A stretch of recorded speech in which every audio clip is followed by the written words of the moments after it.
ஆமென்.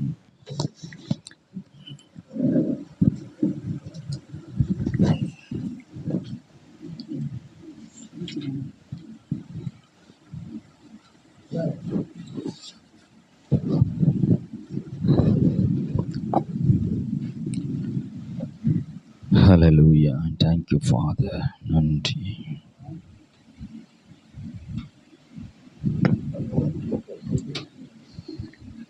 லூக்கா எழுதின சுவிசேஷ புத்தகம் 4ஆம் அதிகாரம்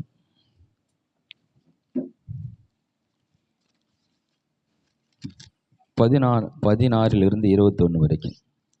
தாம் வளர்ந்த ஊராகிய நாசரேத்துக்கு அவர் வந்து தம்முடைய வழக்கத்தின்படியே ஓய்வு நாளில் ஜெப ஆலயத்திலே பிரவேசித்து வாசிக்க எழுந்து நின்றார்.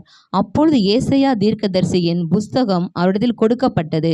அவர் புஸ்தகத்தை விரித்தபோது, கர்த்தருடைய ஆவியானவர் என்மேல் இருக்கிறார், தரித்திரருக்கு சுவிசேஷத்தை பிரசங்கிக்கும்படி என்னை அபிஷேகம் பண்ணினார், இருதய நறுங்குண்டர்களை குணமாக்கவும், சிறைப்பட்டவர்களுக்கு விடுதலையும், குருடருக்கு பார்வையை பிரசித்தப்படுத்தவும், நொறுங்குண்டர்களை விடுதலையாக்கவும், கர்த்தருடைய அனுக்கிரக வருஷத்தை பிரசித்தப்படுத்தவும் என்னை அனுப்பினார் என்று எழுதியிருக்க இடத்தை அவர் கண்டு வாசித்து புஸ்தகத்தை சுருட்டி பணிவிடைக்காரரிடத்தில் கொடுத்து உட்கார்ந்தார். ஜெபாலயத்தில் உள்ள எல்லாருடைய கண்களும் அவர் மேல் நோக்கமாயிருந்தது. இயேசு இந்த உலகத்தில் இருந்தபோது ஒரு குறிப்பிட்ட நாளிலே தேவனுடைய ஆலயத்துக்கு போகிறார். அப்போ ஒரு கையில் நம்ம கையில் இருக்கிற மாதிரி எல்லாமே ஒரே புத்தகமும் இல்லை. அப்போ ஒரு புத்தகமாக இருக்கும். ஏசாயா புத்தகம்னா அது ஒரு புத்தகம், அது ஒரு புத்தகமாக இருக்கும். எரேமியா புத்தகம்னா அது ஒரு புத்தகமாக இருக்கும். ஒவ்வொரு புத்தகம் தனித்தனி புத்தகமாக இருக்கும். அன்றைக்கி அதில் ஒரு புத்தகத்தை எடுத்து அதிலிருந்து சில பகுதியில் வாசிக்கிறது வழக்கமாக இருக்கும். அப்போ இயேசு அதுபோல் தேவாலயத்துக்கு சென்றபோது அவர் கையில் ஒரு புத்தகம் கொடுக்கப்பட்டது. தாம் வளர்ந்த ஊராகிய நாசரேத்துக்கு அவர் வந்து தம்முடைய வழக்கத்தின்படியே ஓய்வு நாளில் ஜெப ஆலயத்தில் பிரவேசித்து வாசிக்க எழுந்து நின்றார். இப்போ அவரே எழுந்து நின்று இங்கே வேதத்தை வாசிக்கிறது பார்க்குறோம். தேவாலயத்தில் அது ஒரு வேதத்துக்கு கொடுக்குற ஒரு கணம். தேவன் எவ்வளோ மதிக்கிறவராங்க இயேசு அந்த வேதத்தை, இல்லையா? எழுந்து நின்று அவர் வேதத்தை வாசிக்கிறாராம். அப்போது ஏசாயா தீர்க்கதரிசியின் புத்தகம் அவரிடத்தில் கொடுக்கப்பட்டது. அவர் புத்தகத்தை விரித்த போது, புத்தகத்தை விரிக்கிறார். பிரித்த உடனே கரெக்டாக ஒரு அற்புதமான அவரை குறித்த ஒரு அற்புதமான அவரை குறித்து எழுதப்பட்ட ஒரு வேத பகுதி அங்கே வருது. ஹல்லேலூயா. வேதத்தை நம்ம படிக்கும் பொழுது இந்த ஒரு கான்செப்டில் போயிடணும். என்னென்னா, இதில் எனக்கு இதுலேருந்து என்ன செய்து, ஒவ்வொரு முறை நீ வேதத்தை படிக்கும் பொழுதும் இதுலேருந்து கர்த்தர் எனக்கு என்ன கற்றுக் கொடுக்கிறார், இதில் நான் செய்ய வேண்டிய காரியம் என்ன, என்னை குறித்து என்ன சொல்லுது, இதுதான் நம்ம ஒரு எதிர்பார்ப்போடு தான் வேதத்தை படிக்கணும். சபைக்கு வரும்போதும் அப்படித்தான், தெய்வ சமூகத்துக்கு போவதும் அப்படி. எப்பொழுதும் தேவனே எனக்காக நீ என்ன சொல்ல வர்றீங்க, என்ன பேச போகிறீங்க, அவர் சத்தத்தை கேட்க தான் வரும், இல்லையா? நீங்கள் ஜபமாக இருக்கலாம், வேத படிக்கிற அனுபவமாக இருக்கலாம், சபைக்கு வரலாம். தேவன் என்ற ஒரு தேவனுடைய நாமத்தில் நீ எங்கே போய் நிற்கிறீங்களோ அங்கே உங்களுடைய எதிர்பார்ப்பு இப்படி இருக்கணும். ஆண்டவரே, என்னை குறித்து உங்களுடைய கருத்து என்ன, என்னை குறித்து என்ன சொல்ல விரும்புகிறீங்கப்பா, என்னோட நீங்கள் பேசுங்க. ஒரு கான்செப்டில் வந்துடணும். இப்போ அதே மாதிரி இயேசு எடுக்கிறார், கரெக்டாக அவரை பற்றி சொல்லுது. இப்போ வாசிங்கள, கர்த்தருடைய ஆவியானவர் என்மேல் இருக்கிறார், கர்த்தருடைய ஆவியானவர் என்மேல் இருக்கிறார், தரித்திரருக்கு சுவிசேஷத்தை பிரசங்கிக்கும்படி. தரித்திரருக்கு சுவிசேஷம், இல்லையா? ஆமென். இந்த நல்ல செய்தி எல்லாருக்கும் தரித்திரருக்கு போகல. இவங்க யூதர்கள் பெரிய உயர்ந்த ஜாதி என்றும் அவங்க விசேஷமானவர்கள் என்றும் அவங்களுக்கு தான் முக்கியம் நினைத்து கொண்டு இருந்தாங்க. ஆனால் இப்படிப்பட்ட ஒரு வசனம் பழைய ஏற்பாட்டில் எழுதப்பட்டிருக்கு. அந்த பகுதியை தான் எடுத்து வாசிக்கிறாரு. தரித்திரருக்கு சுவிசேஷத்தை பிரசங்கிக்கும்படி, கீழ்மட்ட மக்களுக்கு இந்த நல்ல செய்தி போனோம். அப்புறம் என்னை அபிஷேகம் பண்ணினார், அதுக்கு தான் என்ன அபிஷேகம் பண்ணினார். இருதய நறுங்குண்டர்களை குணமாக்கவும். இருதய நறுங்குண்டர்களை கண்டுகிறதில்ல. உடைக்கப்பட்ட பாத்திரங்கள் எல்லாம், இந்த தள்ளப்பட்ட பாத்திரங்கள், உடைஞ்சு போனவர்கள் யாரும் போய் கண்டுகிறதில்ல. அப்போ இருதயம் நொறுங்குண்டவர்கள் அப்புறம் குணமாக்கவும், சிறைப்பட்டவர்களுக்கு விடுதலையையும். சிறைப்பட்டவர்கள் எத்தனை பேர் புயல் ஜெயிலுக்கு போயிருக்கீங்க? நாங்கள் அங்கே போனோம்? நைட்டு 12 மணிக்கு தாயத்தை கட்டி நீ சுடுகாட்டு போனோம். நாங்கள் அங்கே போன கதையாக இருக்குது. நாங்கள் எதுக்குங்க ஜெயிலுக்கு போனோம்? ஆனால் ஜெயிலில் போய் ஊழியம் நடக்குது தெரியுமா உங்களுக்கு? இல்லையா? ஆட்டோ சங்கர்ந்து ஒருத்தர் இருந்தான். இங்கே எத்தனை பேருக்கு தெரியாது. பல கொலைகள் செய்து அவனை பிடிச்சி போட்டாங்க. பல விதமான கொலைகள் செய்து பயங்கரமான ஆள் ஆட்டோ சங்கர். ஆனால் அவன் சிறைச்சாலையில் போடும்போது அங்கே போய் அவனுக்கு சுவிசேஷத்தை சொன்னாங்க. அவன் சிறைச்சாலையில் ரட்சிக்கப்பட்டான். அவனுக்கு தூக்கு தண்டனை என்ன பண்ணாங்க? கொடுத்துட்டாங்க. அவனுடைய கொலையெல்லாம் ஆதாரம் நிரூபிக்கப்பட்டது. தூக்கு தண்டனை கொடுக்கப்பட்டது. தூக்கு தண்டனைக்கு போகிறதுக்கு முன்னாடி அவனை பார்க்குறாங்க. தான் தூக்கு தண்டனை அந்த நாள் குறிக்கப்பட்ட பிறகு அந்த தூக்கு தண்டனை கைது ஒரு மாதிரி முன்னாடியே செத்துருவான்.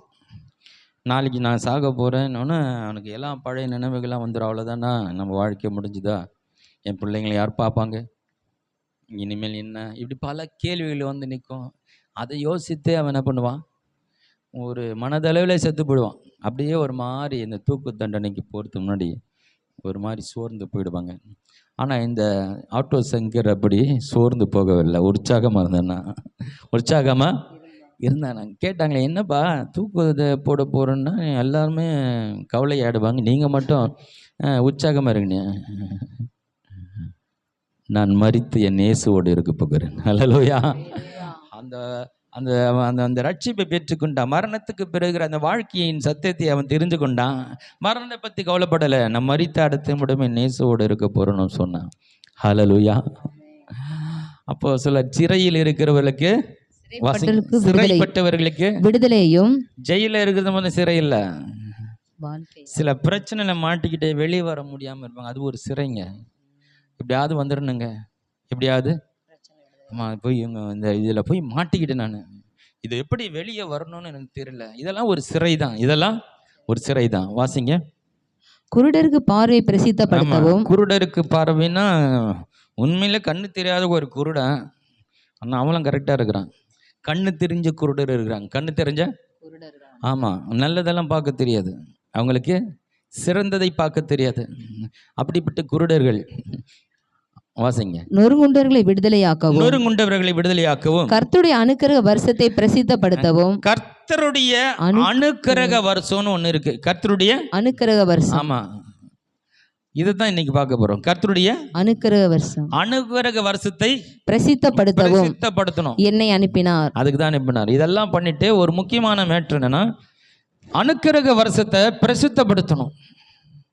என்னை அனுப்பினார். வாசிங்க. அப்புறம் எழுதியிருக்கிறதே, என்னை அனுப்பினார் என்று எழுதியிருக்க இடத்தை அவர் கண்டு வாசித்து புஸ்தகத்தை சுருட்டி பணிவிடை காலத்தில் கொடுத்து உட்கார்ந்தார்.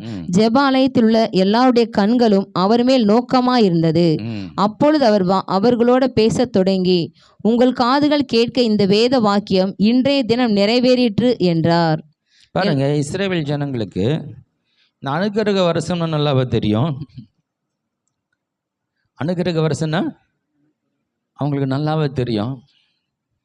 அதனால் அந்த அவர் இதை வாசித்து உட்காந்து அவரையே பார்த்துட்டு இருக்கிற என்ன சொல்ல போகிறார், நான் சொல்கிறேன், இந்த வேத வாக்கியம் இன்றைக்கு நிறைவேறிச்சு.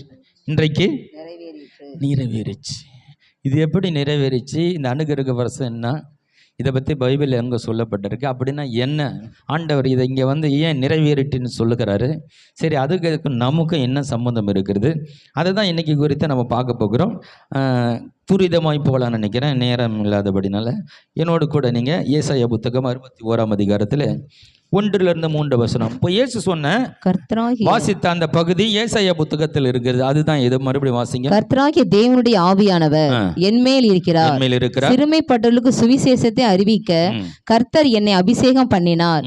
இருதய நொறுங்குண்டவர்களை காயம் கட்டுதலையும், சிறைப்பட்டவர்களுக்கு விடுதலையும், கட்டுண்டவர்களுக்கு கட்டவிழ்த்தலையும் கூறவும், கர்த்தருடைய அனுக்கிரக வருஷத்தையும் நம்முடைய தேவ நீதியை சரி கட்டும் நாளையும் கூறவும், துயரப்பட்ட அனைவருக்கும் ஆறுதல் செய்யவும், சீயோனிலே துயரப்பட்டவர்களை சீர்படுத்தவும் அவர்களுக்கு சாம்பலுக்கு பதிலாக சிங்காரத்தையும் துயரத்துக்கு பதிலாக ஆனந்த தைலத்தையும் ஒடுங்கின் ஆவிக்கு பதிலாக துதியின் உடையையும் கொடுக்கவும் அவர் என்னை அனுப்பினார். அவர்கள் கர்த்தர் தம்முடைய மகிமைக்கென்று நாட்டின நீதியின் விருட்சங்கள் எனப்படுவார்கள். இது இயேசுவை குறித்துப்பட்டு சொல்லப்பட்ட வசனம். அது ஏசாயா தீர்க்கத்தில் சொல்லப்பட்டிருக்கிறது. அதை தான் ஆண்டவர் இங்கே தேவாலயத்தில் இங்கே வாசிக்கிறத பார்க்க முடிகிறது. இந்த அனுக்கிரக வருஷத்தை பரிசுத்தப்படுத்த முடியாதான் வந்தார். அது அந்த நாட்களில் நிறைவேறிட்டு நம்ம சொல்லுகிறார். சரி, இந்த அனுக்கிரக வருஷம்னா என்ன? இதுக்கும் அவர் சொல்கிறதுக்கு என்ன சம்பந்தம்? இதை பற்றி நாம் இதிலிருந்து சத்தியம் என்ன கற்றுக்கொள்ளலாம் என்றதை நம்ம பார்க்கலாம். லேவியராகும் புத்தகத்தில் 25ஆம் அதிகாரத்தை நாம் திருப்பிக் கொள்ளலாம்.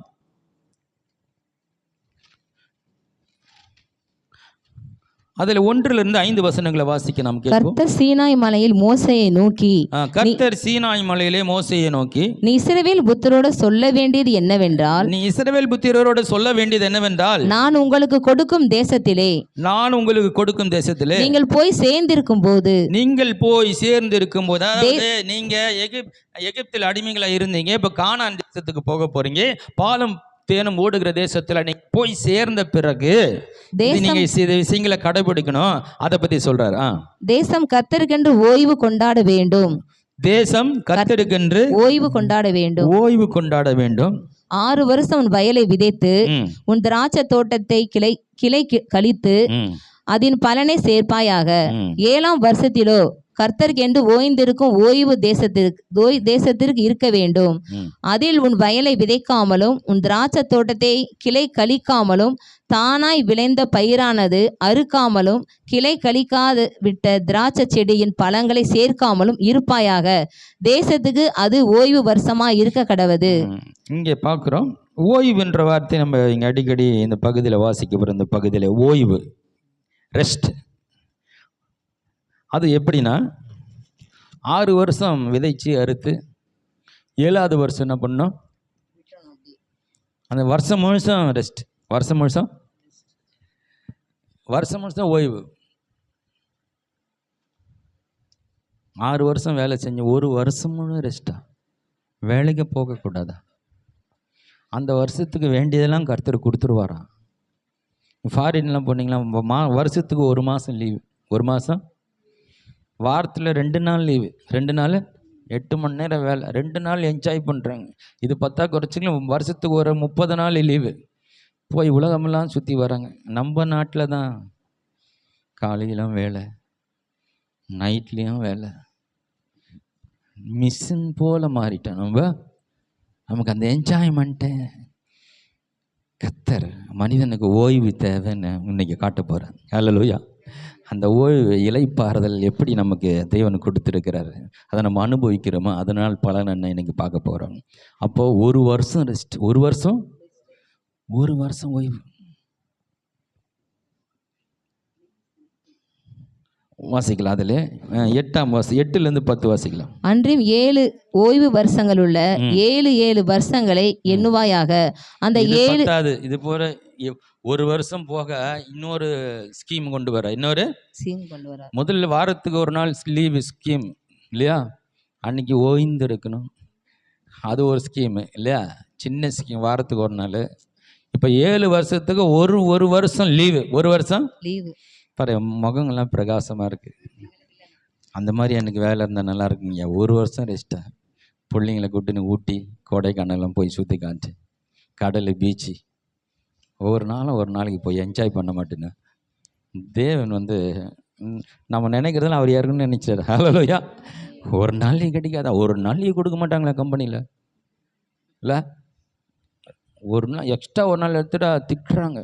அம்மா உன்னால் வேலையெல்லாம் கட்டு போச்சு. ஆண்டவர் சொல்கிறார் 1 வருஷம் ரெஸ்ட்டு, நீ ரொம்ப என்ஜாய் பண்ணாங்க. உங்கள் வாழ்க்கையை அனுபவிக்கணும், ஓய்ந்து இளைப்பாரி மகிழ்ச்சியாக இருக்குன்றதில் தேவன் அப்போ பழைய ஏற்பாட்டில் குறிகளாக இருக்கிற பாருங்க. எவ்வளோ ஒரு மனிதனுடைய வாழ்க்கை குறித்து எவ்வளோ ஒரு தெளிவாக இருக்கிற நம்மளாம் இதெல்லாம் தேவன் அவருக்கு தெரியுது. அவருக்கு இப்போ வாசிக்கலாம். அந்த 7 ஓய்வு வருஷங்களும் 49 வருஷமாகும். அப்பொழுது 7ஆம் மாதம் 10ஆம் தேதியில் எக்கால சத்தம் தொனிக்கும்படி செய்ய வேண்டும். பாவ நிவாரண நாளில் உங்கள் தேசமெங்கும் எக்கால சத்தம் தொனிக்கும்படி செய்ய வேண்டும். 50ஆம் வருஷத்தை பரிசுத்தமாக்கி தேசமெங்கும் அதன் குடிகளுக்கெல்லாம் விடுதலை கூற கடவீர்கள். அது உங்களுக்கு யூபிலி வருஷம். அதிலே உங்களில் ஒவ்வொருவரும் தன் தன் காணியாட்சிக்கும் தன் தன் குடும்பத்துக்கும் திரும்பி போக கடவன். நிறைய பேர் சில்வர் ஜூபிலி எல்லாம் கொண்டுறாங்கல்ல, அந்த ஜூபிலி தான் இந்த யூபிலி.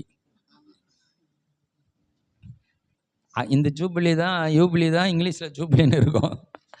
ஜூபிலி 25ஆம் ஆண்டு சில்வர் ஜூபிலி, 50ஆம் ஆண்டு கோல்டன் ஜூபிலி, 75ஆம் ஆண்டு டைமண்ட் ஜூபிலி. அதுக்கப்புறம் என்ன இருக்கு? பிளாட்டினமா தெரில, அதுக்கு மேலே என்னன்ட்டு நமக்கு அது வரைக்கும் தான் நமக்கு தெரியுது. அது ஜூபிலினால விடுதலைன்னு அர்த்தம். ஜூபிலினால விடுதலைன்னு அர்த்தம். சொல்கிறாரு 7 ஆமாம், 6 வருஷத்துக்கு ஒரு முறை ஒரு வருஷம் விடுதலை. இந்த மாதிரி 7 வருஷம் சேர்த்திங்கன்னா 49 வருஷம். 49 வருஷம். இப்போ 49ஆவது கடைசி 7 வருஷம் இருக்குல்ல, 7வது 7 வருஷம், அந்த 7வது வருஷம் இருக்குல்ல, அந்த 7வது வருஷத்தில் 6 வருஷம் வேலை செஞ்சுருப்பாங்க. அதுக்கப்புறம் 7வது வருஷம் ஓய்ந்திருப்பாங்க. அந்த 7வது வருஷம் ஓய்ந்திருந்து அதுதான் 49வது வருஷம். 48ஆம் வருஷம் விதை விதிச்சிருப்பாங்க. 49வது வருஷம் ஓய்வு. எக்ஸ்ட்ரா இன்னொரு வருஷம் கூட்டி 50வது வருஷம் ஓய்வு. 50வது வருஷம் 2 வருஷமாங்க வேலையே இல்லையா? என்ஜாய் பண்ணணுமா? நீங்கள் சந்தோஷப்படுகிறத தேவன் விரும்புகிறார். ஹல்லேலூயா. வாழ்க்கையை அனுபவிக்கணுன்றதை தேவன் ஆசைப்படுகிறார். ஹல்லேலூயா. இதில் சிறப்பு என்ன தெரியுமா? சும்மா சொல்லிட்டு நீங்கள் 2 வருஷம் வீட்டில் இறங்குன்னு சொல்கிறது முக்கியம் இல்லை. அதுக்கு சோறு யார் போடுறது? அதற்கான காரியங்கள் எப்படி செய்வது? வாசிக்கலாம். அதில் 19 21 வரைக்கும் வாசிக்கலாம். பூமி தன் கனியை தரும், நீங்கள் திருப்தியாக சாப்பிட்டு அதில் சுகமாய் குடி இருப்பீர்கள். 7ஆம் வருஷத்தில் எதை புசிப்போம்? நாங்கள் விதைக்காமலும் விளைந்ததை சேர்க்காமலும். நீங்களாம் கேட்பீங்களா? அவரே கேள்வி கேட்டு அவரே பதில் சொல்றாரு. ஆமா, 2 வருஷம் லீவ் ஓடி வந்தா சோறு யார் போடுறது இல்லைங்களா? அதுக்கு தான் பதில் சொல்றாரு. வாசிங்க. 7ஆம் வருஷத்தில் எதை புசிப்போம்? நாங்கள் விதைக்காமலும் விளைந்ததை சேர்க்காமலும் இருக்க வேண்டுமே என்று சொல்வீர்களானால், நான் 6ஆம் வருஷத்தில் உங்களுக்கு ஆசீர்வாதத்தை அனுக்கிரகம் பண்ணுவேன். ஆசீர்வாதத்தை அனுக்கிரகம் பண்ணுகிற தேவன். ஹல்லேலூயா.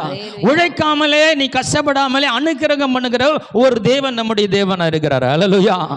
இன்றைக்கு அவருடைய ரத்தத்துக்குள்ளாகி நாம் புதிய உடன்படி கீழே வந்திருக்கிறோம். அந்த பழைய ஏற்பாட்டு ஜனங்கள் வாக்கு தத்தத்தின் கீழே இருந்த தவிர விசுவாசத்தின் கீழ் இல்ல.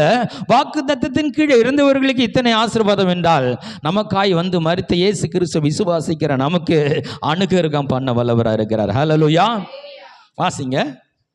அது உங்களுக்கு 3 வருஷத்தின் பலனை தரும். நீங்கள் 8ஆம் வருஷத்திலே விதைத்து 9ஆம் வருஷம் மட்டும் பழைய பலனிலே சாப்பிடுவீர்கள். அதன் பலன் விளையும் வரைக்கும் பழைய பலனை சாப்பிடுவீர்கள். தேசம் என்னுடையதா இருக்கிறபடியால் நீங்கள் நிலங்களை அறுதியாய் விற்க வேண்டாம். நீங்கள் பரதேசிகளும் என்னிடத்தில் புறங்குடிகளுமாய் இருக்கிறீர்கள். போதும். 5 வருஷம் விதைக்கிறாங்க. 6வது வருஷம் விதைக்கும் போது 7வது வருஷத்துக்கு வேண்டி விளைச்சலை கொடுத்துறாரு. அந்த வருஷத்துக்கு வேலை செய்யக்கூடாது. அதற்கான பலனை, அதுக்கான சம்பளத்தை முன்னாடியே சேர்த்து கொடுத்துறாரு. இப்போ என்னன்னா 48 வருஷமா கடைசி வாசிக்க அந்த அன்னைக்கு செய்யும் பொழுது என்ன நடக்குது? இன்னொரு வருஷத்தும் கூட்டி 2 வருஷத்துல 3 வருஷத்துக்கான பலனை கொடுத்துட்டாரு. ஒரு வருஷம் தான் விதைக்கிறோம். அந்த வருஷத்துக்கான பலன், மறு வருஷத்துக்கான பலன், அதுக்கு அடுத்த வருஷத்துக்கான பலனையும் 3 வருஷத்துக்கான பலன். அந்த கடைசி 2 ஆண்டுகள் வேலை செய்யாத சந்தோஷமா என்ஜாய் பண்ணணும். என்ஜாய் சொல்லுங்க. என்ஜாய் பண்ற வாழ்க்கை கிறிஸ்தவ வாழ்க்கை. ஆண்டவரே, என் கஷ்டம்லாம் எப்படி ஆகலாம் அனுக்கிரகம் பண்ணுகிறார் ஆசீர்வாதத்தை. ஹல்லேலூயா. அவருடைய நிழல் கீழே இருக்கிறபடினாலே ஆண்டவர் உனக்கு அனுகிரகம் பண்ணுகிறார். ஹல்லேலூயா. வேலை செய்யாமலே ஆசீர்வதிக்கிற ஒரு தேவன் நம்ம ஆண்டவர் தான். ஹல்லேலூயா. நம்முடைய இளைப்பாறுதலை விரும்புகிறார். இளைப்பாறுதலை ஃபஸ்ட்டு ஆண்டவர் ஒரு நாள் ஓய்வு.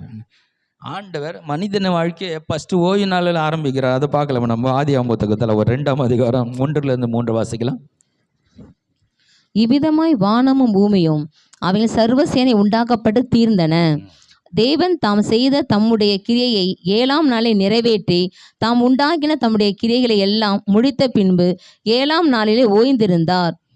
நல்லா கவனிக்கணும். மனிதனை என்னைக்கு சிருஷ்டித்தார்? எத்தனாவது நாள் சிருஷ்டித்தார்? 7வது நாள்.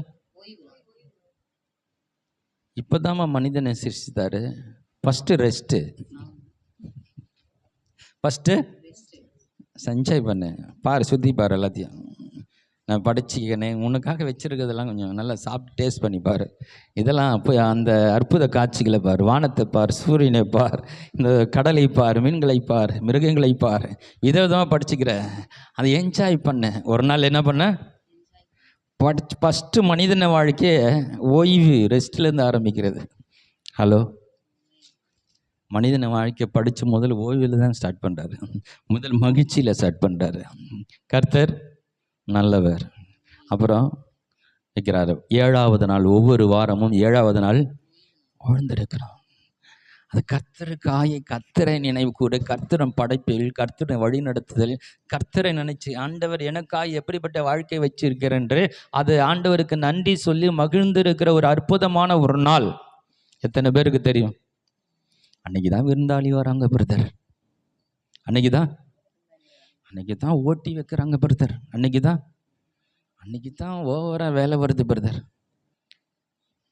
எடுத்து வாசிக்கலாம். ஏசாயா புத்தகம் 58ஆம் அதிகாரத்தில் 13ஆம் வசனம் நினைக்கிறேன். 13 தானே? என் பரிசுத்த நாளாகிய ஓய்வு நாளிலே உனக்கு இஷ்டமானதை செய்யாதபடி. மறுபடியும் சொல்லுங்க. என் பரிசுத்த ஓய்வு நாளாகிய ஓய்வு நாளிலே உனக்கு இஷ்டமானதை செய்யாதபடி. உனக்கு இஷ்டமானபடி செய்யாத நம்ம யாருக்கு இஷ்டமா செய்யணும்? தேவனுக்கு பிடித்ததை செய்யணும். ஹல்லேலூயா. இந்த வசனம் நமக்கு புரிஞ்சிடுச்சுன்னா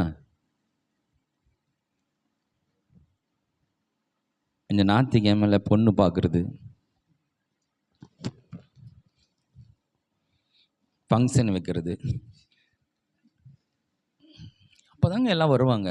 அப்போதான் எல்லாருக்கும் அன்றைக்கி தான் லீவு, அன்றைக்கி தான். ஆமாம், எத்தனையோ ஞாயிற்றுக்கிழமை ஃபங்க்ஷன் வச்சு தொல்லை கொடுக்குறாங்க தெரியுமா?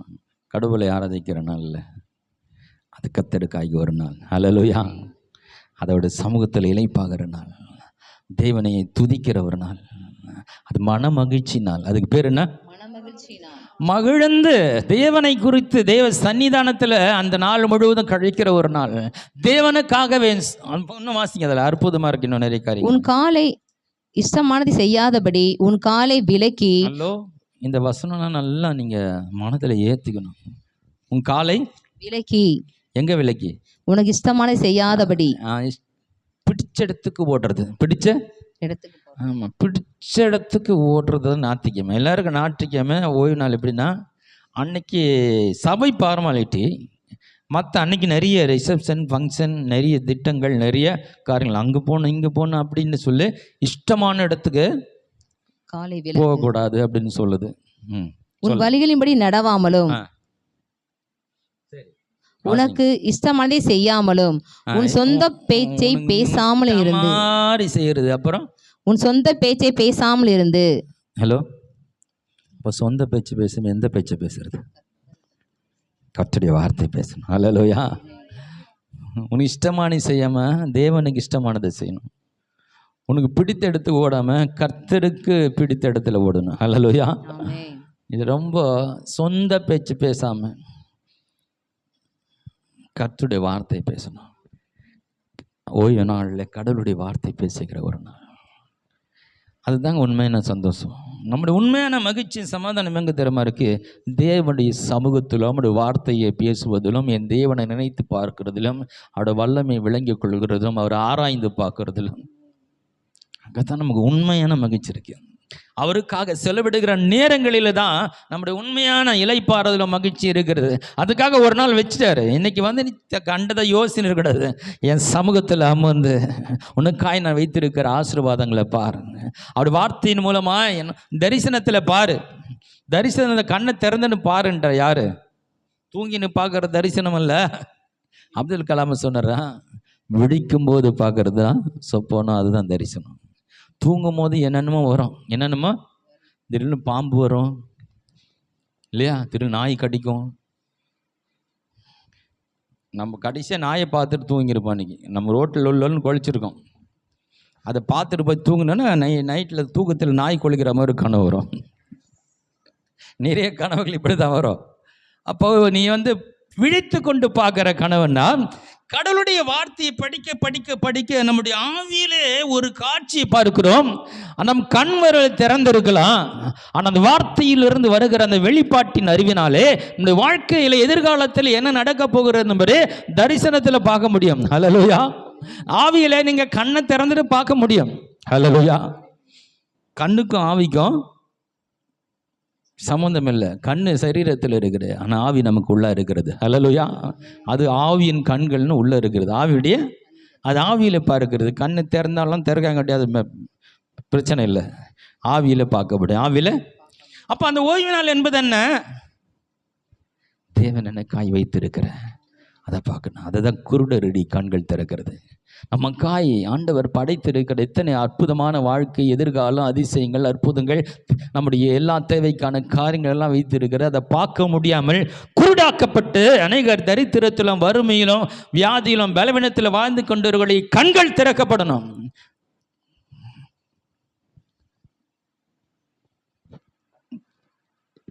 முப்பத்தொன்னு 16 யாத்திராகமம் 16:29 வாசிங்க. யாத்திராகமம் 16:29 வாசிக்கலாம். பாருங்கள், கர்த்தர் உங்களுக்கு ஓய்வு நாளை அருளினபடியால் அவர் உங்களுக்கு 6ஆம் நாளில் 2 நாளுக்கு வேண்டிய ஆகாரத்தை கொடுக்கிறார். 7ஆம் நாளில் உங்களில் ஒருவனும் தன் தன் ஸ்தானத்திலிருந்து புறப்படாமல் அவனவன் தன் தன் ஸ்தானத்திலே இருக்க வேண்டும் என்றார். அப்படியே ஜனங்கள் 7ஆம் நாளில் ஓய்ந்திருந்தார்கள். அதில் வந்து 31:16 வாசிக்கலாம். இந்த ஓய்வு நாளை பினிஷ் பண்ணிட்டு முதல்ல பாதியில் நிற்குதுன்னு நினைக்கிறேன். ஏசாயா புத்தகத்தில் வாசி, அந்த பாதை பினிஷ் பண்ணுங்க. 58:13 ஓய்வு நாளை மனமகிழ்ச்சி நாள் என்று கர்த்தருடைய பரிசுத்த நாளை மகிமையுள்ள நாள் என்று சொல்லி. மனமகிழ்ச்சி நாள், அது ஒரு மகிமையின் நாள். ஆமென். எப்படி அதை விளக்கம் கொடுக்கிறாரு பாருங்க. அது ஒரு மகிமையின் நாள். அப்புறம் மகிமையாக எண்ணுவாயானால், அதையே ஒரு மகிமையா எண்ணணும். மகிமையின் தேவனை காணப்போகிற, அவருடைய மகிமையை காணப்போகிற, அவருடைய பிரசனத்தை உணப்போகிற சத்தத்தை, இதுதாங்க மகிமை. அப்போ அது மகிமையாக எண்ணுவாயானால், அப்பொழுது அப்படி நீங்க நினைச்சு வந்தீங்கன்னா கர்த்தரிடத்தில் மனமகிழ்ச்சியா இருப்பாய். அப்பொழுது நீ கர்த்தரிடத்தில் மனமகிழ்ச்சியா இருப்பாய். பூமியின் உயர்ந்த இடங்களில் ஏறி இருக்கும்படி பண்ணி உன் தகப்பனாகிய யாக்கோபுடைய சுதந்திரத்தால் உன்னை போசிப்பேன். கர்த்தருடைய வாய் இதை சொல்லிற்று. ஹல்லேலூயா. அந்த ஒரு நாள் தேவனுக்காய் தெய்வ சந்நிதியில் நம்ம செலுத்தும் பொழுது, அதை மகிழ்ந்திருக்கும் போது நம்ம கேட்டு பெறுகிற ஆசீர்வாதம் இல்லை. புரிஞ்சுக்கிங்க. இது கேட்டு பெறுகிற நீ கேட்டால் கொடுப்பேன்னு சொல்லிருக்குது. இந்த பரிசுத்த ஓய்வினாலே நீ அப்படி நினைச்சு இந்த நாளை தேவ சமூகத்தை நீ என்ஜாய் பண்ணி அவரோட சமூகத்தில் அதை முக்கியப்படுத்தும் பொழுது, யாக்கோபடி அந்த சுதந்திரத்தால் தெய்வன் உங்களை நிறுத்துவாராம். உயர்ந்த இடங்களில் உள்ள ஏறி இருக்க பண்ணுவாராம். ஹல்லேலூயா. அதை அவரே செய்வாராம். அதை நம்ம நிறைய நேரத்தில் இதெல்லாம் விட்டுட்டு தேவனுடைய காரியங்களுக்கு முக்கியத்துவம் கொடுக்கறதுக்கு நாம் இதெல்லாம் ஏறுமா, ஏணி வச்சு மேலே போட மாட்டோமா, இப்படி தாவி இல்லாமா டைவ் அடிச்சிடலாமா, டக்குன்னு மேலே வர வாய்ப்பு இருக்குதான்னு நம்ம யோசிக்கிறோம். ஆனால் அவரே ஏறி இருக்கிறது ஒரு வழியை சொல்லார். ஹல்லேலூயா. நானே உன்னை ஏற்றி விட்றேன்பா, நானே உன்னை தூக்கி விட்றேன்பா, நானே உன்னை அனுக்கிரகம் பண்ணுறேன், நானே உன்னை ஆசீர்வதிக்கிறேன். நான் சொல்ல வார்த்தை கொஞ்சம் கவனிச்சிருப்பா, அதன்படி நீ செஞ்சிருப்பா, வாழ்க்கை நான் வேற லெவலுக்கு கொண்டு போகிறேங்கிறேன். இப்போது நான் என்ன சொல்ல வருகிறேன் என்றால், இதை பற்றி நிறைய காரியங்கள் இருக்குது. இது ஒரு நித்திய உடன்படிக்கை. ஓய்வு நாளை ஒரு நித்திய உடன்படிக்கை வைத்திருக்கிறார். நாம் தெய்வ சமூகத்தில் இளைப்பாறுது அவருக்கு ரொம்ப முக்கியமாக இருக்குது. ஹலோ, நமக்கு முக்கியமாக இல்லை, ஆனால் அவருக்கு நம்முடைய இளைப்பாறுதல் அவர் ரொம்ப ஒரு திட்டமிட்டு இருக்கிறார். ஆதிகாமத்தில் திட்டம் போட்டுட்டாரு. அந்த திட்டத்தை தொடர்ந்து அந்த இளைப்பாறுதல்ன்றதை கொண்டு வராரு. யாத்திராகமம் 31:16 வாசிப்போம்.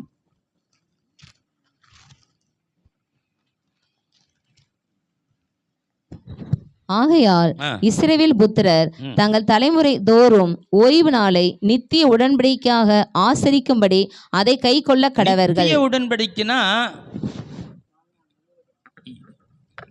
காலமா இருக்கும், மாறாது. அது எப்பவுமே இருக்க ஒண்ணு, கொஞ்ச நாளைக்கு இல்லை, நித்தியமாயி அது அழியாத மாறாத ஒரு தொடர்ச்சியா எப்பவுமே இருக்கக்கூடிய ஒன்று தான் நித்தியமா இந்த கொண்டு வர்றாரு. நம்ம பார்த்தோம், ஃபஸ்ட்டு மனிதனுடைய வாழ்க்கை எங்கே ஆரம்பித்தார்? ஓய்வு நாள் ஆரம்பித்தார். அப்புறம் அந்த ஓய்வு நாள் கட்டளை கொடுத்துற வாரத்து ஒரு முறை ஓய்ந்து தெய்வ சந்நிதியில் இருக்குன்னு. அது மாத்திரம் இல்லை, தொடர்ந்து இஸ்ரவேல் ஜனங்களுக்கு என்ன பண்ணுறாரு? அதை நித்திய உடன்படிக்கையை மாற்றுகிறார். அதோட முக்கியமான என்ன தெரியுமா? இந்த நியாயப்பிரமாணத்தின் சுருக்கமாகிய 10 கட்டளைகளில் அவர் 4வது கட்டளையாக கொண்டு வந்து வைக்கிறார். வாசிக்கலாம். 20ஆம் அதிகாரம் யாத்திராகமம் 8-11. இதுக்கு மட்டும் ரொம்ப விளக்கம் கொடுக்குறாரு. மொத்தம் கொலை செய்யாதிருப்பாக, விபச்சாரம் செய்ய, ஒரே வாரத்தில் முடிச்சிடாரு. இந்த ஓய்வு நாளுக்கு பாருங்க, ஒரு 3 வசனத்தை கொடுக்குற. வசங்க 8. ஓய்வு நாளை பரிசுத்தமாய் ஆசரிக்க நினைப்பாயாக 6 நாளும் நீ வேலை செய்து உன் கிரியைகளை எல்லாம் நடப்பிப்பாயாக. 7ஆம் நாளோ உன் தேவனாகிய கர்த்தருடைய ஓய்வு நாள். அதிலே நீயும் கர்த்தருடைய நாள், கர்த்தருக்கான நாள், கர்த்தரோடு இருக்கிற நாள், கர்த்தரோடு பேசுற நாள், கர்த்தருடைய வசனத்தை கேட்கிற நாள், கர்த்தரை துதிக்கிற நாள், கர்த்தருடைய காரியங்களுக்காய் அந்த ஒரு நாள். அப்புறம் அதிலே நீயானாலும் உன் குமாரனானாலும் உன் குமாரத்தி ஆனாலும் உன் வேலைக்காரன் ஆனாலும். அதாவது முழு நியாயப்பிரமாணத்தின் மிக முக்கியமான 10 கட்டளைகளை சுருக்கி, இந்த 10 கட்டளை சுருக்கி கொடுத்துறாரு. ரொம்ப இதெல்லாம் நிறைய சொன்னார். இதில் ரொம்ப முக்கியமானது 10 கட்டளை. அதுதான் தங்கத்தால் செய்யப்பட்ட உடன்படிக்கை பெட்டிக்குள்ள வைத்து ஆசரிப்பு கூடாரத்தில் மகா பரிசுத்த ஸ்தலத்தில் அங்கே வைக்கிறாரு. அதுக்குள்ளே இருந்தால் பேசுவார். அப்போ அந்த 10 கட்டளை ரொம்ப முக்கியமான இருக்கிறது. அந்த முக்கியமான கட்டளையில் இந்த ஓய்வு நாளையே கொண்டு வந்து நிறுத்துறாரு. ஓய்வு நாளை நிறுத்துறாரு. அதுக்கு ஒரு 3 வசனத்தை கூட விளக்கம் புரிஞ்சுக்கிங்க. நீங்கள் இளைப்பாரி சந்தோஷமாக இருக்கின்றதில் ஆண்டவர் குறிக்கோளாக இருக்கிறாரு. அந்த இளைப்பாறுதல் எங்கே இருக்கிறதுனா தேவ சமூகத்தில், வார்த்தையை கேட்பதில்லை, அவரோடு உறவாடுவதில்லை, அவருக்காக ஒரு நாளை கொடுக்கறதில்ல, அந்த உண்மையான இளைப்பாறுதலை வைத்திருக்கிறார். அல்லேலூயா. அப்போ நம்முடைய இளைப்பாறுதல் நமக்கு தேவையில்லோ, அவருக்கு தெரியுது நமக்கு தேவைன்னு. நமக்கு அப்போ நம்ம ஓய்ந்த இளைப்பாறுதல், இந்த ஓய்வு நாள் என்பது எதை காட்டுகிறது?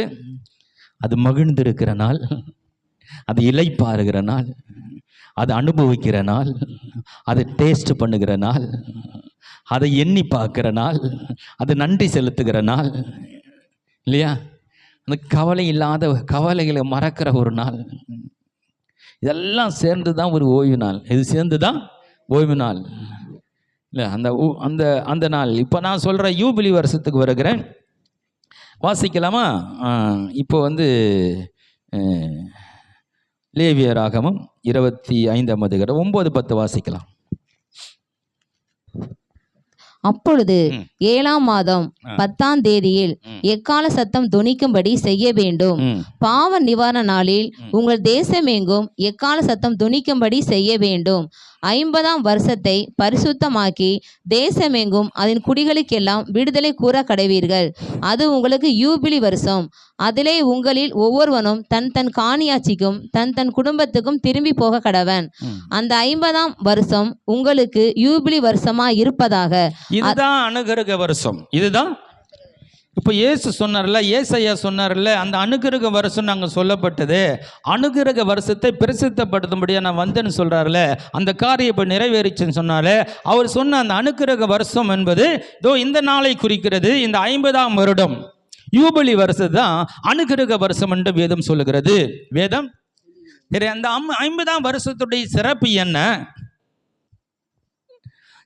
எக்காலம் ஊதப்படும். எப்போ? பாவ நிவாரண நாளிலே. பாவம், ஆமாம், நல்லா புரிஞ்சுக்கிங்க. ஆதாம் பாவம் செய்த பொழுது அங்கே ஒரு ஆடு பலியிடப்பட்டது. அங்கே ஆமாம், ஒரு ஆடு பலியிடப்பட்டது. அதுக்கப்புறம் பஸ்கா பண்டிகை நாட்களில் ஒரு குடும்பத்துக்காக, கரெக்டு தானே, ஒரு ஆடு பலியிடப்பட்டது.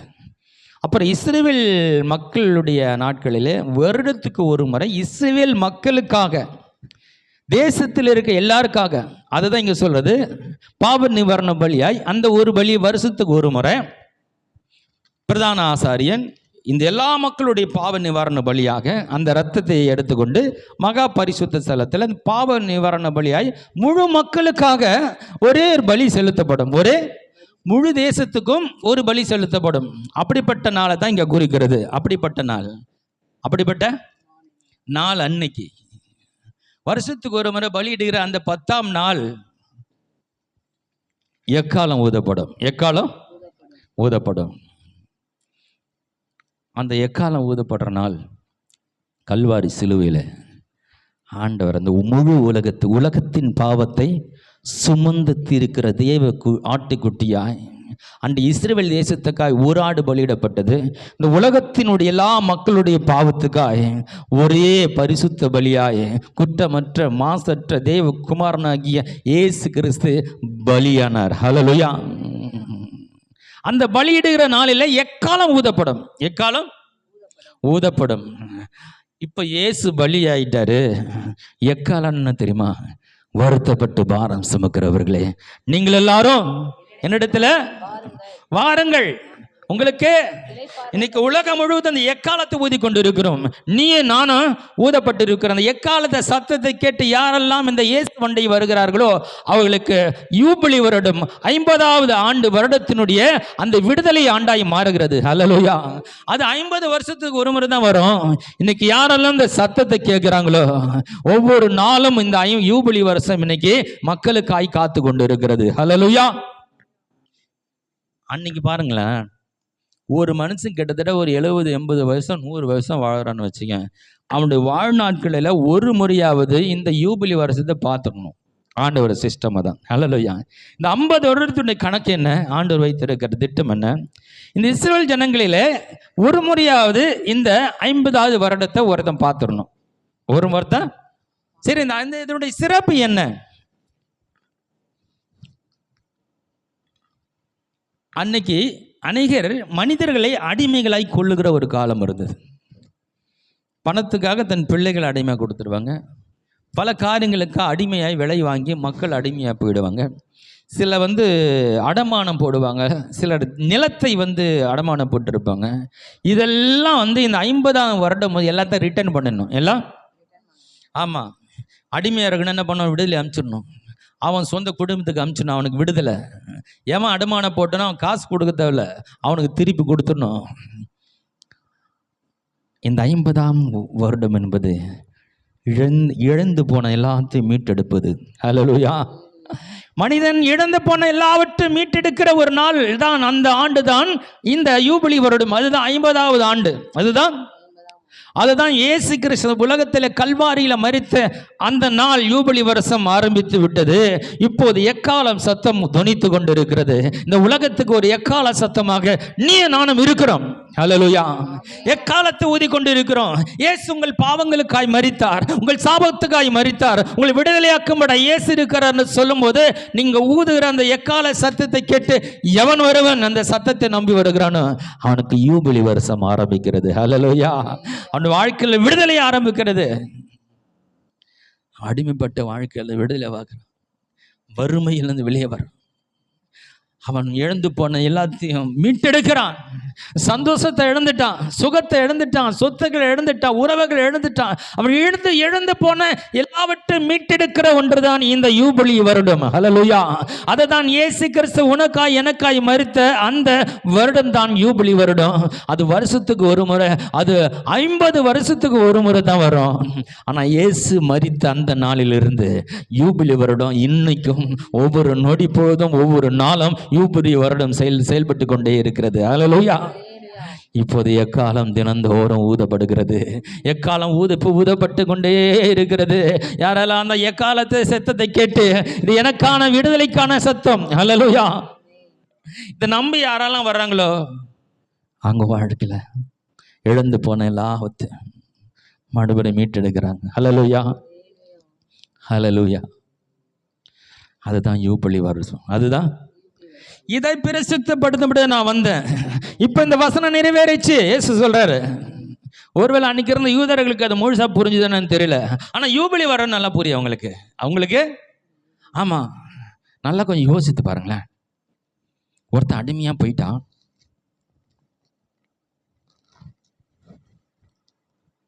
அவன் அந்த அடிமையா போனன்னா பாருங்களேன், அவனுக்கு ஓய்வு கிடையாது. அவனுக்கு என்ன சொன்னாலும் செய்யணும். ஒருவேளை அந்த யூபிலி வரத்துக்கு ஒரு 5 வருஷம் வருதுன்னு வச்சுங்க. அந்த 5 வருஷம் எதிர்பார்த்துருப்பான். நான் இன்னும் 5 வருஷத்தில் எனக்கு விடுதலை கிடைக்க போகுது, நான் இந்த அடிமைத்தனத்தில் வெளியே வர போகிறேன். அதுக்காக 5 வருஷம் காத்திருக்கணும். சிலர் 10 வருஷம் காத்திருக்கணும்.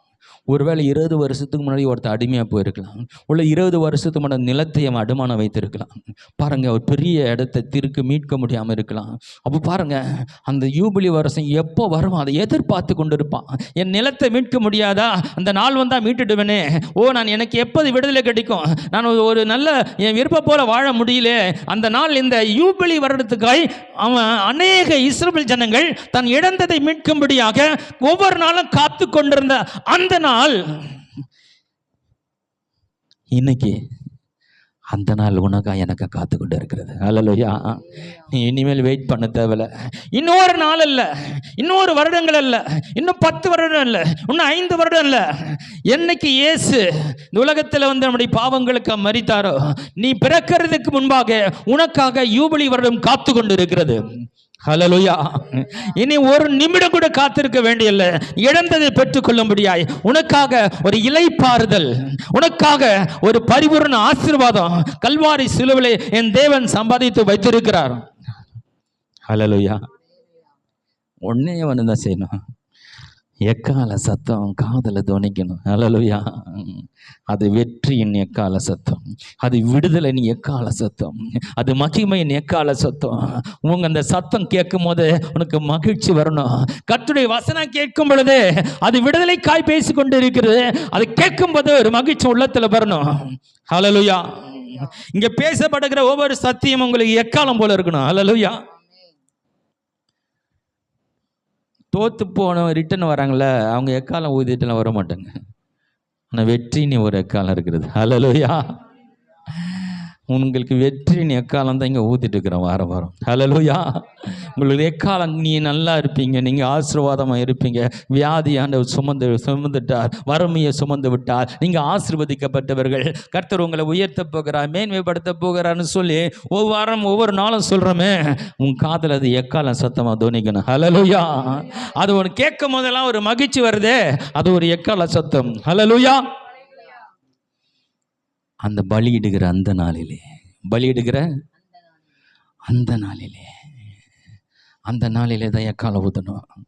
அந்த பலியும் எக்காலமும் ஒன்றா வருது பாருங்க, ஒரே நாளில் செய்யணும். அந்த நாளிலே தான் எக்காலம் ஊற்றணும். அந்த நாளிலே அப்போ இயேசு மரித்து 2000 வருஷம் ஆகுது. அன்னைக்கு ஊதின எக்காலம் இன்னும் நிற்கல, இன்னும் ஊதிட்டு தான் இருக்கிறாங்க. இன்னும் எக்காலம் ஊதப்பட்டு கொண்டு இருக்கிறது. வருத்தப்பட்டு பாரம் சுமக்கிறவர்களே, நீங்கள் எல்லாரும் இடத்தில் வாருங்கள், நான் உங்களுக்கு இளைப்பாறுதல் வாழ்க்கை வைத்திருக்கிறேன். இளைப்பாறுதல் என்பது மன மகிழ்ச்சி, சமாதானம், சந்தோஷம், செழிப்பு எல்லாமே இருக்கிறது. அதுல இளைப்பாறுதல் நான் உங்களுக்கு தருகிறேன். ஹல்லேலூயா. உனக்காய் பலியாகி அவருடைய சத்தியமே எக்காலமாய் உனக்கு துணித்து கொண்டு இருக்கிறது. ஹல்லேலூயா. இனி ஒரு வருஷம் காத்து இருக்கிறதுங்களே. நான் உனக்கு சொல்கிறேன், இப்போ வாசிங்க அந்த லூக்கா எழுதின சுவிசேஷ புத்தகம் 4ஆம் அதிகாரத்தில். கர்த்தருடைய ஆவியானவர் என் மேல் இருக்கிறார். கர்த்தருடைய ஆவியானவர் என் மேல் இருக்கிறார். தரித்திரருக்கு சுவிசேஷத்தை பிரசங்கிக்கும்படி, தரித்திரருக்கு சுவிசேஷம் பிரசங்கிக்கும்படி என்னை அபிஷேகம் பண்ணினார். என்னை அபிஷேகம் பண்ணினார். இருதய நறுங்குண்டர்களை குணமாக்கவும். இருதய நரங்குண்டு இருக்கிறீங்களா? உலகத்தில் தரித்திரத்தில் இருக்கிறீங்களா? உங்களுக்கு ஒரு நல்ல செய்தி, உங்களுக்கான செய்தி ஏற்கனவே வந்துடுச்சு. ஆனால் ஒருவேளை இன்னைக்கு கேட்டுக்கொண்டு இருக்கலாம். உனக்காக என்ன ஏற்கனவே எக்காலம் ஊதப்பட்டாயிற்று. ஒருவேளை உனக்காக மீண்டும் ஒரு முறை தேவன் இன்றைக்கு எக்காலம் ஊதுகிறார். ஹல்லேலூயா. இன்னும் அநேகருக்கு எக்காலம் ஊத வேண்டியதாக இருக்கிறது. இன்னும் ஒரு முறை கூட இயேசுவை பற்றி கேள்விப்படாத அநேக இடங்களிலே இன்னும் எக்காலம் ஊத வேண்டியதாக இருக்கிறது. உன் சொந்தங்களுக்கு நீங்கள் எக்காலம் ஊத வேண்டியதாக இருக்கிறது. உங்கள் நண்பர்களுக்கு எக்காலம் ஊத வேண்டியதாக இருக்கிறது. உங்கள் தெருவில் இருக்கிறவர்கள் இங்கே எக்காலம் ஊத வேண்டியதா இருக்கிறது. ஹல்லேலூயா. அவங்களுக்கு ஒரு அற்புதமான வாழ்க்கை கடவுள் வைத்திருக்கிறார். நொறுங்குண்டவர்கள் வாசிங்க. இருதய நறுங்குண்டலை குணமாக்கவும், சிறைப்பட்டவர்களுக்கு விடுதலையும். சிறைப்பட்டு இருக்கீங்களா? இன்றைக்கு உங்களுக்கு யூபிலி வருடம் ஆரம்பிக்கிறது. இன்று இந்த சத்தம் உங்களை, இந்த வெளிப்பாடு உங்களை அந்த அடிமைத்தனத்தை மீட்டெடுக்கிறது. நொறுங்குண்ட இருதயத்திலிருந்து இன்றைக்கு கர்த்தர் உங்களை தூக்கி எடுக்கிறார். இன்னைக்கு கவலைப்பட்டு கொண்டு அவசியம் இல்லை. பல ஆண்டுகளை அழுது கொண்டு இருக்கலாம், பல ஆண்டுகளை கவலைப்பட்டு கொண்டு இருக்கிறார், பல ஆண்டுகளை எதிர்பார்த்து கொண்டு இருக்கலாம். இன்றைய உனக்கு யூபிலி வருடம், விடுதலை ஆண்டு, இழந்ததை பெற்றுக்கொள்கிற ஒரு வருடம். ஹல்லேலூயா. பல நாள் எதிர்பார்த்து எத்தனை பேர் அழுதுங்க, நல்ல பெரிய சொத்தை நம்ம கொடுத்துட்டோமே, இன்னைக்கு நம்ம கஷ்டப்பட்டு கொண்டு இருக்கிறோமே, அதை திருப்பி வாங்கக்கூடிய திராணி இல்லையே. எத்தனை பேர் அன்னைக்கு அந்த யூபிலி வர்றதுக்காக எதிர்பார்த்து கொண்டு இருப்பாங்க. அது இருந்தால் இன்னைக்கு நான் பெரிய ஆயிருப்பேன், அதை இழந்துட்டேனே. அதை மீட்டுக்கொள்ளுகிற ஒரு வாய்ப்பு. ஹல்லேலூயா. இழந்ததெல்லாம் மீட்டு கொள்ளுகிற ஒரு வாய்ப்பு அந்த யூபிலி வருடத்துக்காக இந்த இஸ்ரவேல் ஜனங்கள் காத்து கொண்டு இருப்பாங்களாம். காத்து கொண்டு அன்னைக்கு அந்த யூபிலி வருடத்தை கொண்டாடி தீர்ப்பாங்களாம். ஹல்லேலூயா. அதை மகிழ்ந்து சந்தோஷமா அந்த நாளை என்ஜாய் பண்ணுவாங்களாம். அந்த வருடத்துல இழந்ததெல்லாம் அவங்களுக்கு வந்துடும். ஹல்லேலூயா.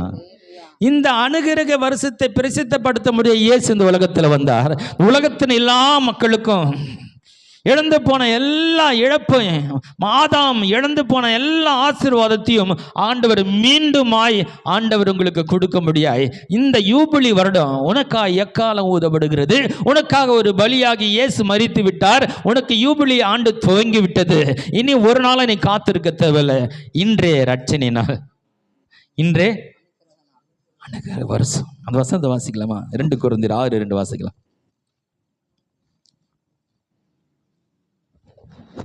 அனுக்கிரக காலத்திலே நான் உனக்கு செவி கொடுத்து ரட்சணிய நாளிலே உனக்கு உதவி செய்தேன் என்று. ஆமா, இதுதான் ரட்சணை நாள், அனுக்கிரக நாள். வேறு ஒன்றும் இல்லை. இந்த நாள், இந்த ஆமா இன்றைய ரட்சணை நாள். இன்னைக்கு அனுக்கிரக நாள், வேறு ஒரு நாள் அல்ல. நாளைக்கு இல்லை. ஏன்னா பலி ஏற்கனவே செலுத்தாயிற்று. இனிமேல் ஒரு பலி இல்லை. எக்காலம் ஏற்கனவே ஊதப்பட்டாயிற்று.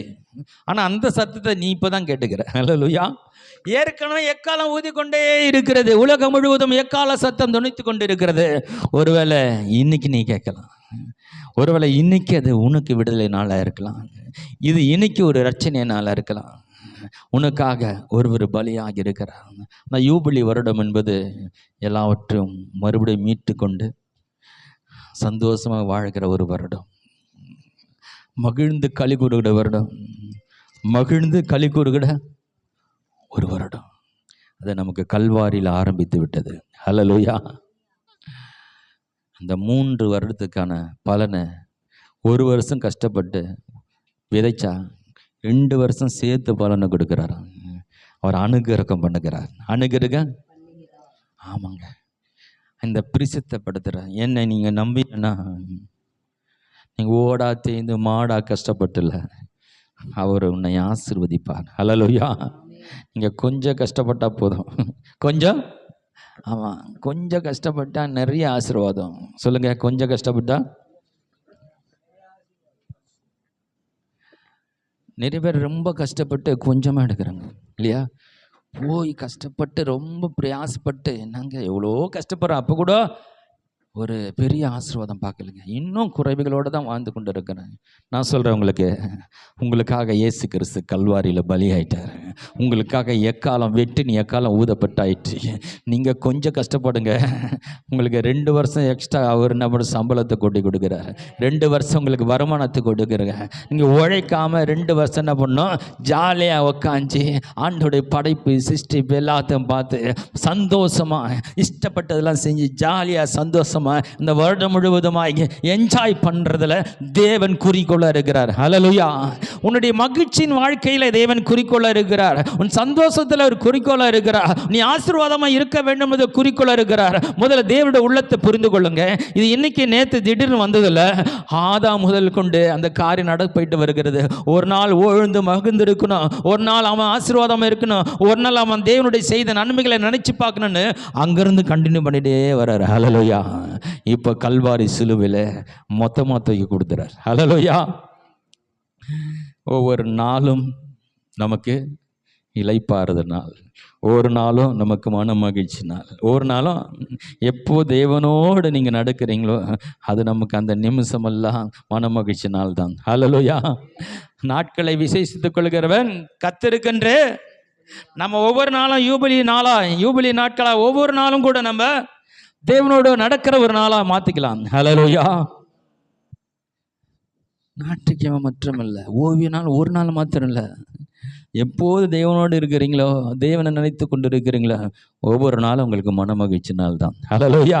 ஒவ்வொரு நாளும் விடுதலை நாள் தான், ஒவ்வொரு நாளும் ஆசீர்வாதத்தின் நாள் தான், ஒவ்வொரு நாளும் சமாதானத்தின் நாள் தான். ஒவ்வொரு நாளும் அந்த தேவ பிரசன்னத்தில் வாழ்கிற அந்த வாழ்க்கை தான் இளைப்பாறுதல். ஹல்லேலூயா. வருத்தப்பட்டு பாரம் சுமக்கிறவர்களை நீங்கள் எல்லாரும் நான் உங்களுக்கு அந்த இளைப்பாறுதல் தருவேன்ற அந்த வார்த்தையை மட்டும் இளைப்பாறுதல் எடுத்துட்டு அதில் எல்லாத்தையும் போடுங்களேன். வருத்தப்பட்டு பாரம் சுமக்கிறவர்களே நான் உங்களுக்கு சந்தோஷம் தருவேன், சமாதானம் தருவேன், ஆசீர்வாதம் தருவேன், பலன் தருவேன், சுகம் தருவேன். ஹல்லேலூயா. இளைப்பாறுதல் என்பது அது ஒரு கவலை இல்லாத, அப்படியே எதை குறித்தும் கவலைப்படாத அந்த ஒரு இளைப்பாறுதல் இருக்குல்ல, அப்போ யார் இளைப்பாற முடியும்? ஒரு கவலையும் இல்லாதான் அப்படியே ரிலாக்ஸாக இளைப்பாற முடியல. கவலை இறக்கணும், தூக்கம் வராது. தூக்கம் ஆமாம், பாதி ராத்திரி இது எப்படி முடிக்க போகிறேன், இது எப்படி நடக்க போகுது, என்ன பண்ணும், அவனுக்கு இளைப்பாறுதல் இல்லை. இளைப்பாறுதல் ஆமாம், இங்கேயும் அங்கேயும் ஓடிக்கிட்டு அவன் ரெஸ்ட்டே இருப்பான். என்ன பண்ணுவான், அவனுக்கு இளைப்பாற இது போகணுன்னு அதை முடிக்கலாம், அத்தை முடிச்சுன்னு இதை முடிக்கலாமா, அவனுக்கு என்னென்னா அவனால் சும்மாவே இருக்க முடியும். ஏன்னா அவனுக்கு பல தேவைகளும் பல காரியங்களும் மனதில் ஓடும். ஒரு ரிலாக்ஸாக கொஞ்ச நேரம் தூங்க முடியும். ஏன்னா பழைய காரியங்கள் அவனை பாரம் அவனை அழித்து கொண்டு இருக்கு. வருத்தப்பட்டு பாரம் சுமக்கிறவர்களே நீங்கள் எல்லாரும் நான் உங்களுக்கு இளைப்பாறுதல் தருவேன்.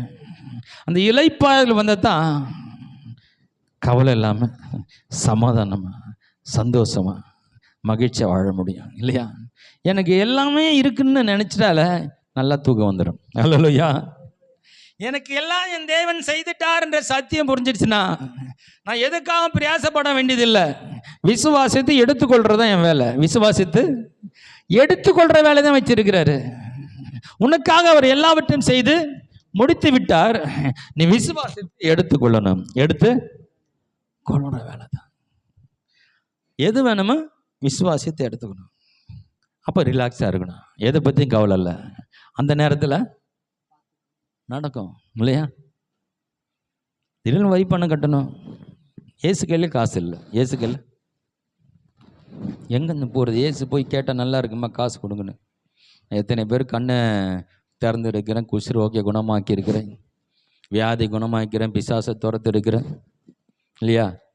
ஏன்பா அர்ஜென்ட்டாக கொஞ்சம் வரி பணம் கட்டணும் கேட்டால் கொடுப்பாங்களா? நிச்சயமாக தருவாங்க. நிச்சயமாக. அவர் பிரச்சனை வருது. அவர் என்ன சாதாரண இல்லை, இல்லாதவைகளை இருக்கிறவர்கள் போல் அழைக்கிறவராச்சே. ஹல்லேலூயா. மனாந்தரத்தில் வழிகளை உண்டு பண்ணுகிறாச்சே. பாருங்க, அப்படியே ஆவியில் பார்க்குறேன், ஒரு செகண்ட் பார்க்குறேன். எனக்கு ஆச்சரியமாக இருக்கும் அதை படிக்கும் போது. எனக்கு ரொம்ப அப்போ தான் நான் பல காரியங்கள் யோசிப்பேன். பேதுருவே, நீ போய் என்ன பண்ணுறேன்னா கடலில் போய் தூண்டியை போடுன்னு.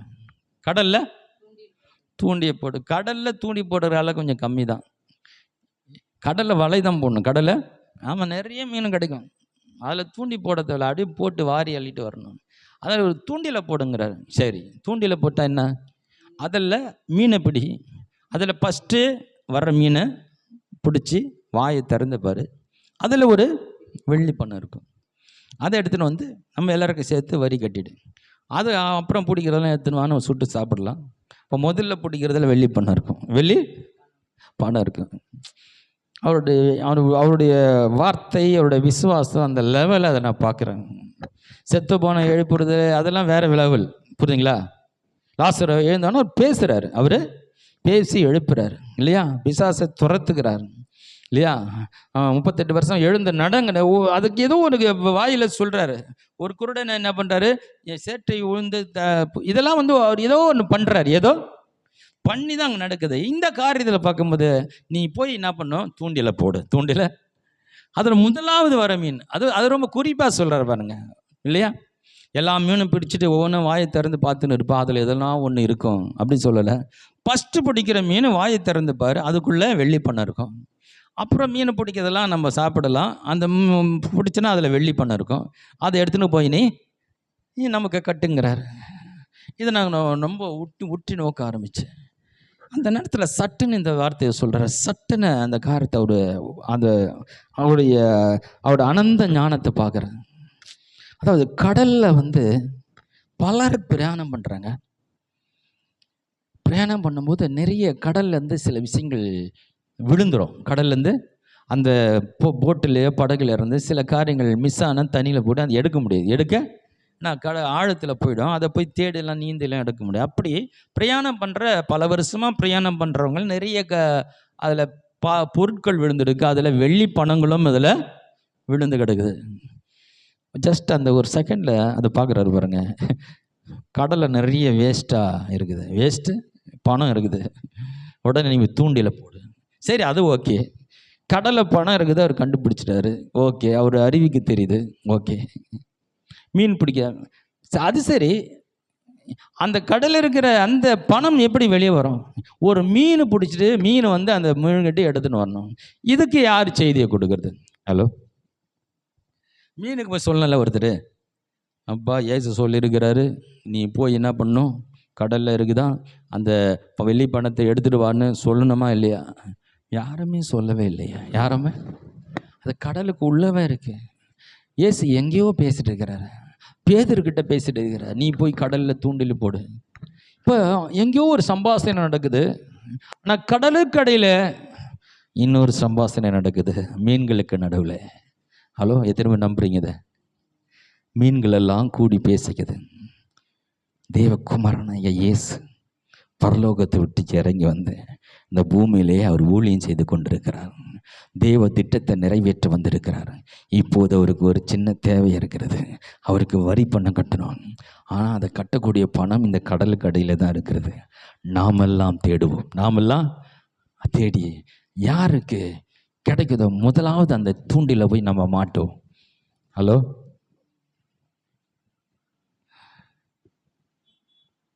அதுதான் தேவன். ஹல்லேலூயா. அவருக்கு உனக்கான ஆசீர்வாதம் எங்கே இருக்குது அவருக்கு தெரியுங்க. ஹல்லேலூயா.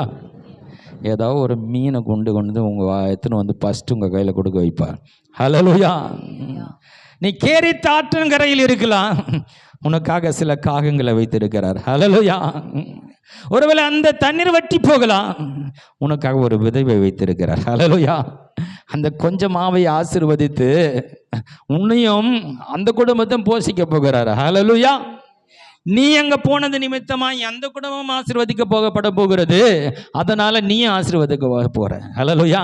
அவங்க தேவையும் சந்திக்கப்பட போகிறது, உன்னுடைய தேவையும் சந்திக்கப்பட போகிறது. ஹல்லேலூயா. நாம் எண்ணி பார்க்காத விதத்தில் நம்மை ஆசீர்வதிக்கிறது. நம்மளால் கற்பனை பண்ணி பார்க்க முடியாது. அதுதான் நம்ம வந்து தேவனுடைய செயல்களை முன்கூட்டியே கணிக்க முடியாது. கணிக்க குணிக்க முடியாது. அது வனாந்திரத்தில் வழிகளை உண்டு பண்ணுகிறதுனா எப்படி? வனாந்திரத்தில் யாருமே வழி உண்டு பண்ணுவார், அவர் உண்டு பண்ணுவார். ஹல்லேலூயா. கிடைக்காத இடத்துல கிடைக்க பண்ணுவார், நடக்காத இடத்துல நடக்க பண்ணுவார், செங்கடலை இரண்டாய் பிளந்து நடக்க பண்ணுவார். ஹல்லேலூயா. வானத்திலிருந்து உனக்கு இதுவரை கிடைக்காத மன்னாவை இறக்கி தர முடியும் அவரால். ஹல்லேலூயா. வனாந்திரத்தில் போகிறாங்க, விதைக்கவும் முடியாது, அறுக்கவும் முடியாது. மனிதனுக்கு உணவுக்கான எந்த சோர்ஸும் அந்த வனாந்தரத்தில் கிடையாது. ஒரு மணற்பாங்கான ஒரு இடம், ஆமாம், அந்த இடத்துல எந்த ஒரு செடி கொடிகளோடு பார்க்க முடியாது. அப்படிப்பட்ட இடத்துல விதைச்சும் அறுக்க முடியாத, உணவை உண்டாக்க முடியாத ஒரு இடத்துல வேணும்ட்டு கொண்டு போய் நிறுத்திட்டு உங்களுக்கு வேற மாதிரி போசிக்கிறேன். ஹல்லேலூயா. ஒரு அற்புதமான விதத்தில் அவனை போசிக்க போகிறேன். வானத்திலிருந்து ஒரு சத்தான உணவு கொடுக்க போகிறேன். அவனுக்குள்ள வியாதியே வராது அதை சாப்பிட்டா. அப்படிப்பட்ட ஒரு உணவை இறக்கி தரேன்னு கொடுக்குறாரு. ஹல்லேலூயா.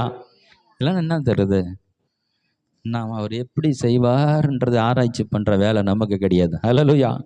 இவர் கொடுப்பாரா, அவங்க கொடுப்பாங்களா, அது நம்ம வேலை கிடையாது. அது இப்படி தான் நடக்கும்ன்றது இல்லை, அவர் எப்படி வேணா செய்வார். ஹல்லேலூயா. யாரை கொண்டாலும் செய்வார், எப்படி வேணா செய்வார். அவருக்கு 1000 வழிகள் தெரியும். நமக்கு தெரிஞ்சது ஒரே வழி தான், இல்லையா? நமக்கு ஒரு வழி தான் தெரியும். நம்முடைய அறிவுக்கு ஒன்று தான் எட்டான். அது வரலன்னு உடனே சோர்ந்து போடுவோம். இந்த ஒரு வழி அடிபட்டு போச்சு, என்னடா பண்ணுறது? அவர் 1000 வழிகளை வைத்திருக்கிறார். ஹல்லேலூயா. வழியே இல்லாமல் ஒரு புதிய வழி உனக்கு உண்டாக்குவார். ஹல்லேலூயா. அதுதான் தேவன். அதுதான் பாருங்க, உனக்காக யூபிலி வருடம் ஆண்டவர் ஏற்கனவே ஆரம்பிச்சிட்டார். ஹல்லேலூயா. உனக்காக அனுக்கிரக வருஷம் ஆரம்பிக்கப்பட்டாயிற்று. கல்வாரி சிலுவையில் மரித்து ஒவ்வொரு நாளும் இந்த எக்காலம் ஊதப்பட்டு கொண்டிருக்கிறது. நீ ஆசீர்வதிக்கப்பட்டவன், நீ விடுதலையானவன், நீ சுகமாக்கப்பட்டவன், நீ உன் தலை உயர்த்தப்பட்டவன். ஹல்லேலூயா. இந்த எக்கால சத்தத்தை மட்டும் நீ நம்பிட்டனா நீ யூபிலி வருஷத்துக்குள்ள பிரவேசித்துருவேன். கண்களை மூடுவான். ஹல்லேலூயா. ஆமென். எங்களை வாழ வைக்க சிலுவையில் தொங்கினீர், எங்களை வாழ